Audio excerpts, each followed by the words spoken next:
Share करूँगी तो आप उसमें से देख सकते हैं। तो my topic is issue of debenture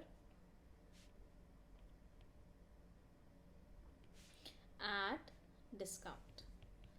ये वाला टॉपिक बेटा आपने शेयर्स के अंदर नहीं किया था, तो प्लीज़ ध्यान से सुनकर चलिएगा, क्योंकि शेयर्स हम डिस्काउंट पर इशू नहीं कर सकते हैं, तो ये हमने वहाँ पर नहीं किया था, ये हम कर रहे हैं सिर्फ यहाँ पर। So it is a fresh topic, ठीक है।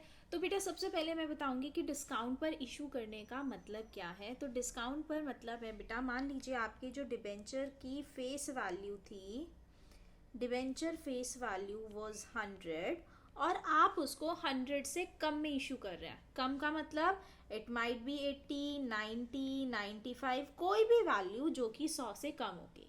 तो इट मीन्स आप अपने शेयर्स को डिस्काउंट यानी कम रेट पर इशू कर रहे हैं। तो बेटा एक चीज़ बताइए, अगर कोई चीज़ 100 रुपये की है और मैं वो किसी को 90 रुपये की दे रही हूँ, ठीक है, अगर मैं वो चीज़ उसको 90 रुपये की दे रही हूँ, तो बेटा मुझे 10 रुपये का क्या हो गया? लॉस। दोबारा सुनकर चलिए बेटा, अगर कोई चीज़ 100 रुपये की है और मैं किसी को उसे 90 रुपये में दे रही हूँ, तो 10 रुपये का मुझे क्या हो गया? लॉस। और बेटा लॉस जो होता है वो बुक्स में क्या होता है? डेबिट होता है। एज पर दी गोल्डन रूल्स लॉस को हम बुक्स में क्या करते हैं? डेबिट करते हैं। तो बस ये कॉन्सेप्ट मुझे आपको बताना था। अब एक बार मैं क्वेश्चन पढ़ रही हूँ और उसके साथ साथ हम इसकी जर्नल एंट्रीज देखते जाएंगे। तो देखिए ध्यान से बेटा, इशूड एट डिस्काउंट में पढ़ते हैं question. X limited issued 12,000 shares, 12,000 debentures, जिसका नाम था 8% डिबेंचर, जिसकी फेस वैल्यू थी 100 रुपये और डिस्काउंट कितना दिया? 5% का। तो 5% किसका बेटा? 100 रुपये का 5% यानी 5 रुपये। तो यानी उसने कितने में इशू करे बेटा? 95 में। क्लियर हो गया? तो 95 में मैंने अपने डिबेंचर को इशू किया। कैसे कैसे? 25% on application, 20% on allotment and after call.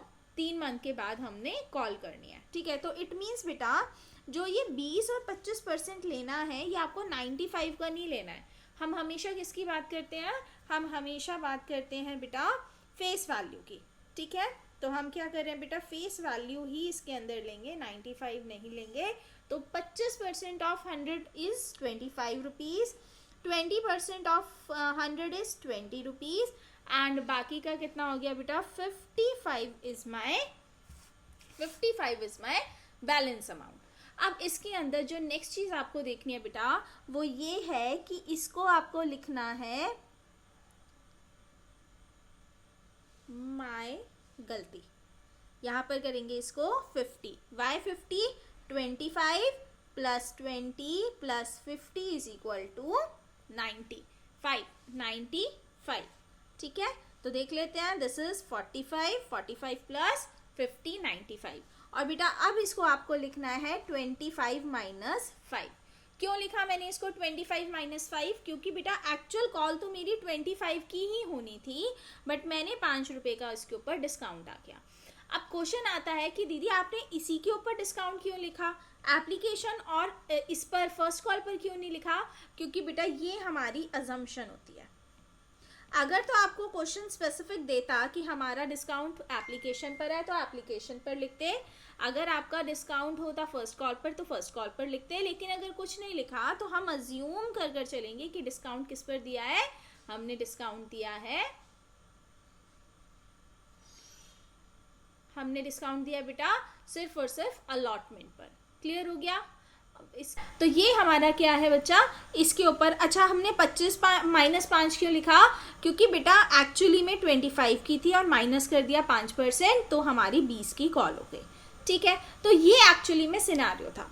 अब क्वेश्चन आता है जर्नल एंट्री का कि दीदी फर्स्ट जर्नल एंट्री क्या होगी? तो बेटा फर्स्ट जर्नल एंट्री पैसे रिसीव करने की होगी, bank account debit to debenture application, ठीक है। तो बेटा कितने थे? 12,000 इंटू में 25। 12,000 इंटू में 25 कितना आएगा? 3 लाख रुपए, ठीक है बेटा। तो यहाँ पर हमने यहाँ लिख दिया 3 लाख रुपए, ठीक। चलिए सेकेंड एंट्री किसकी आएगी बेटा? एप्लीकेशन को, डिबेंचर एप्लीकेशन को हम किस में डाल देंगे? 8% डिबेंचर अकाउंट में, ठीक है, तो ये 3 लाख रुपए हमने डिबेंचर अकाउंट के अंदर डाल दिए। बिल्कुल जैसे जैसे हम शेयर्स की एंट्री करते थे वैसी वैसी एंट्री है, बस शेयर्स की जगह हम क्या लिखेंगे, डिबेंचर्स लिखेंगे। ठीक है, चलिए अब बात करते हैं अपनी थर्ड एंट्री की। What is my third entry? बेटा अलॉटमेंट की एंट्री आएगी। तो बच्चा अलॉटमेंट की एंट्री प्लीज ध्यान से देखिएगा, यही आपकी इंपॉर्टेंट एंट्री है। तो यहां पर एंट्री में आएगा आपके पास डिबेंचर अलॉटमेंट